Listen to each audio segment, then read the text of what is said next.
I 200 ರೂಪಾಯಿ. ಹಾ, ಒಂದ್ ಕೆಲಸ ಮಾಡೋಣ, ಹೋಗಿ ತಗೊಂಡ್ಬಿಡೋಣ. ಏನಾಯ್ತು ಮೇಡಮ್? ಏನಿಲ್ಲ ಅಣ್ಣ, ಪಾನಿಪುರಿ ತಿನ್ನಕ್ ಬಂದಿದ್ದೆ. ಹಾ ಓಕೆ ಮೇಡಮ್. ಎಷ್ಟಣ್ಣ ಪಾನಿಪುರಿ? 50 ರೂಪಾಯಿ ಮೇಡಮ್ ಪಾನಿಪುರಿ. 50 ರೂಪಾಯಿನಾ? ಏನಣ್ಣ, ಪಕ್ಕದ ಅಂಗಡಿಯಲ್ಲಿ 20 ರೂಪಾಯಿ ಕೊಡ್ತಾರಲ್ಲ. ಪಕ್ಕದವನ್ 20 ರೂಪಾಯಿ ಕೊಟ್ರೆ ಅವ್ನ ಕಡೆ ತಿನ್ನೋ ಹೋಗ್ರಿ. ಹಿಂಗೂ ಕೆಳಗಡೆ 200 ರೂಪಾಯಿ ಬಿದ್ದಿದೆ. 50 ರೂಪಾಯಿ ಹೋದ್ರೂ 150 ರೂಪಾಯಿ ಲಾಭನೇ ನಂಗೆ. ಸರಿ ಅಣ್ಣ, ಕೊಡಿ. ಸರಿ ಮೇಡಮ್.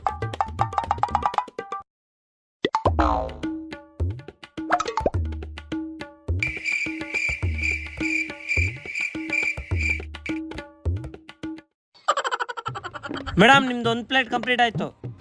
ಓಕೆ ಅಣ್ಣ. ಯಾರು ನೋಡ್ತಿದಾರಾ? ಅಯ್ಯೋ ಅಣ್ಣ, ಇದು ಫೇಕ್ ನೋಟ್ ಇದೆಯಲ್ಲ. ಅದ್ ನನಗೆ ಗೊತ್ತು, ನಿಮ್ಮಂತವ್ರು ಬರ್ತೀರಂತಾನೆ ಫೇಕ್ ನೋಟ್ ಇಟ್ಟಿನಿ. ಸುಮ್ಮನೆ ದುಡ್ಡು ಕೊಟ್ಟು ಹೋಗೋ. ಫೋನ್ ಪೇ ಮಾಡ್ತೀನಿ ನೋಡಿ.